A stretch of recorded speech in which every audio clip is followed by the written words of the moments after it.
All right, guys, welcome back to another episode of Catching Colorado. Today, the goal is to show you what the advantages and disadvantages are of different fishing sonar or depth finders.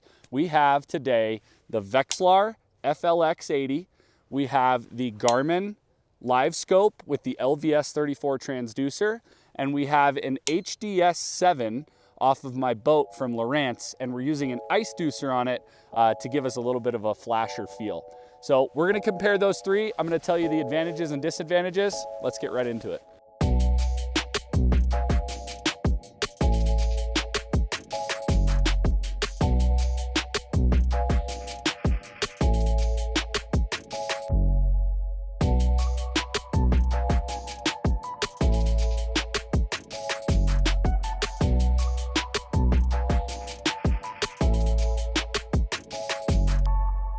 All right, so I'm gonna start by talking about the Vexilar.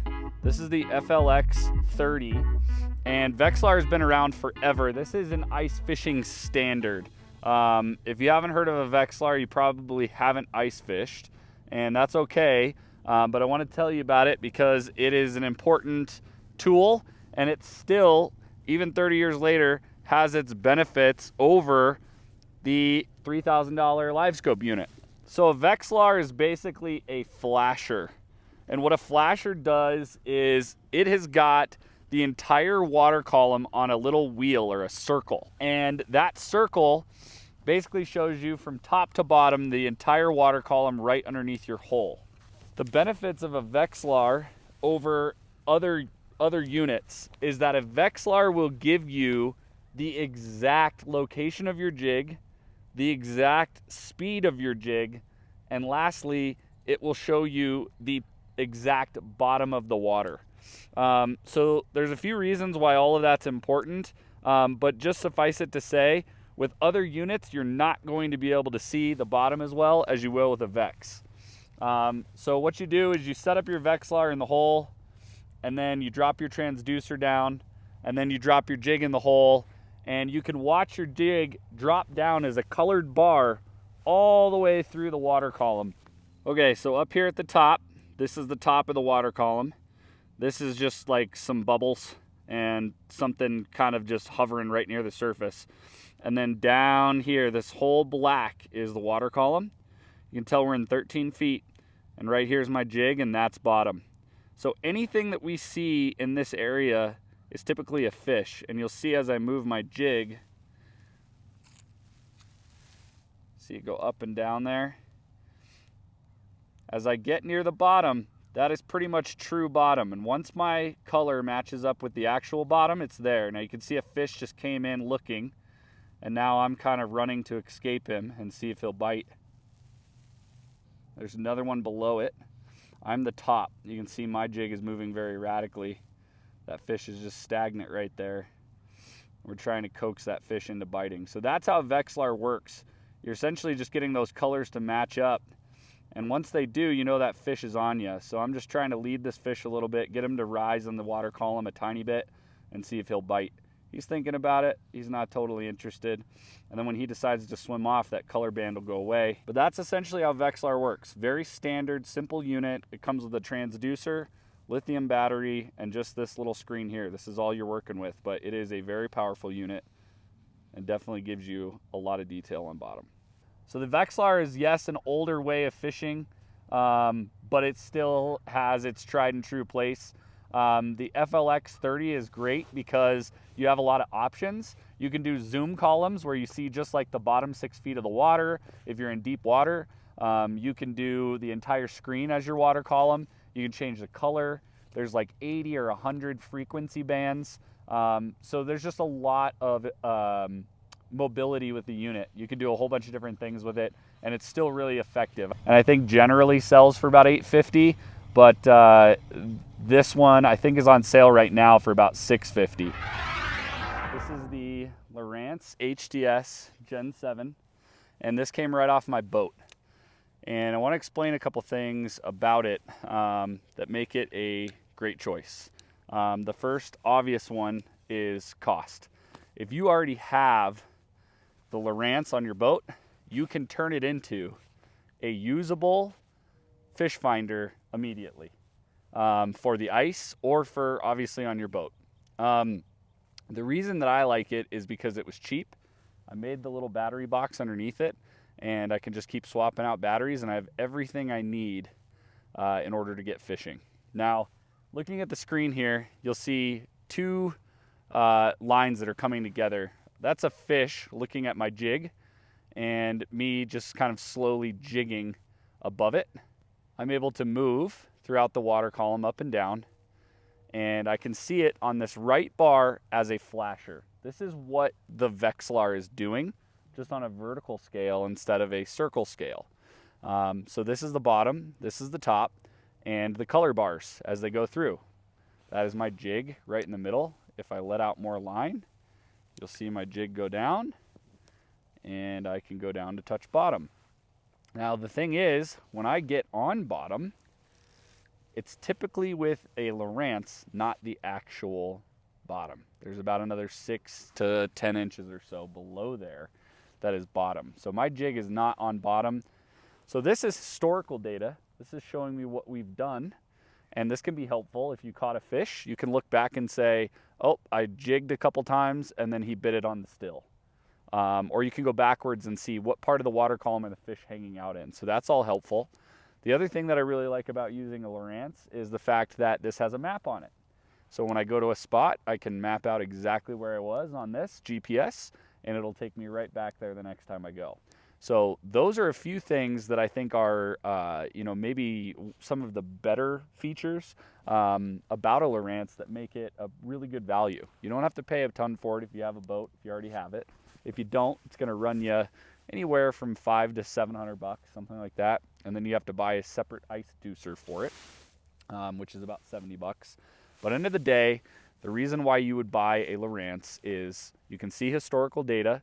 You do have a flasher, although not as accurate as a Vexilar, and you do have a map. So those are kind of some of the features that I really like about it. Decent sized screen, very bright, runs off a 12-volt battery for a long time, and you can see it will get the job done. You absolutely will catch fish on this, and I did this for years before I owned a Vexilar or a Livescope. So that's just a little bit of the detail on this. You can add map cards to it. You can zoom in. You can change a whole bunch of settings. So this is a very versatile unit and gives you a lot of mobility. You can see that fish just came up on me. You saw me kind of just toying around with the line there as I was talking to you. And he was looking at me hard like he wanted to bite, but just didn't happen. I'm going to tip this jig with a waxworm, see if we can get him to go. Alrighty. Now I've got a tube jig with a little waxworm on the bottom. We're going to drop this down the hole. And again, watch it come right off the top. If you're looking at the Lowrance, you'll see it right here. And I'm dropping it kind of past that first part of the water column. And we're going down. And I got one. Fish on. There we go, baby. I caught him right under the top of the ice. Gave him a little bit of a slack line, and he said, thank you very much. I have a feeling we're dealing with a trout based on movement, but we are going to see pretty quick here. Oh yeah, nice trout. Really nice trout. That's a big one. Big old trout. He just gulped that. Absolutely hammered that little jig. Last unit to talk about in our tour here is the Garmin Livescope. Now, I do also think it's very important to point out at the beginning of this that this is the most expensive option. Out of the three, you're going to be in the hole close to $3,000 for a Garmin Livescope. Now, there's a reason why, and it is the latest technology. But there's some things that I don't like about it as well. So let's get into it. Essentially what you're looking at here is a screen. Here's the bottom. You can see right there is actually Josh's jig that he's moving. And you've got some fish kind of hanging off just off to the side of him, kind of maybe 10 feet beyond, 5 feet beyond. So these are fish hanging out in the water column. You can see his jig, and then you see the hard bottom. Right up here where the zero is, that's where my transducer sitting in the water, and I'm getting kind of a forward-facing look. Now what's cool is I have a long look at the water column. I'm looking past Josh another 40, 50 feet, and I can see what's behind him, and you can see it's mostly blue out here, so there's not a lot going on. And if I want, I can increase that distance, and I can see out even further. And if I increase my gain, which right now is at 73, it's gonna get a little more cluttery, but you can see I'm looking at a fish at about 100 feet. So I know there's a fish out there about 100 feet. I can go poke a hole and get right on top of them. So there's an advantage to this in the sense that you can move this thing around. So as I turn my transducer here, you notice the bottom changes, and I can find more fish. So now I'm looking a little bit shallower, as you can see. And then if I turn it out the other way, I'm looking deeper. And I can go and I can say, okay, here's actually a big pot of fish right here. This is to my right at about 50 feet. And if I go drill a hole out there, there's gonna be a ton of fun to be had if those fish are actively biting. So the advantage of Livescope is tremendous when it comes to seeking fish. Now where it's a little bit more difficult is when it comes to actually catching them. So if I go back to Josh's lure here, Josh, give that a big hike up and down. All right, so you can see Josh's lure is right here. He's bouncing it up and down, up and down. And we would have never been able to really tell that was his lure from here if he didn't move it so erratically. Now we know where it is, so we can watch it. And we can see if other fish are getting near it, and we can zoom in on that. The problem with it is he disappears pretty quickly into this bottom content, and you can't tell where bottom is. So if you're trying to work a fish in the bottom 6 inches rather, it's almost impossible to do so. So that's kind of the disadvantage of it, but it does give you a very clear picture of what's happening under the water. You can tell if there's a school of fish or just a couple single fish that you're gonna try to pick off. But end of the day, it's still a very good tool to use, and it's worth its weight in gold for sure. But maybe for ice fishing, you want something a little bit different. I can go move around 100 times and find fish, and I can use the Vexilar to catch them. I'm very confident in that. But with a Livescope, it's more, in my opinion, it's more of a toy, kind of showing you what's out there. But you still got to go put in the work, drill the hole, catch the fish, get them to bite, all that stuff. So yes, it's great for a new lake. You can check different contours and get an idea of kind of the substructure of the lake. But end of the day, you know, if you know your lakes well, or, you know, it's just a flat bottom lake where it's mostly just a bowl, you're gonna know where to find those fish anyway. So either way, that is the Panoptix or the Livescope, and I absolutely love it. I'll never, you know, not have one because I use it on my boat as well, and that's where I see the value in this. But for ice fishing, it just maybe not the most ideal pick.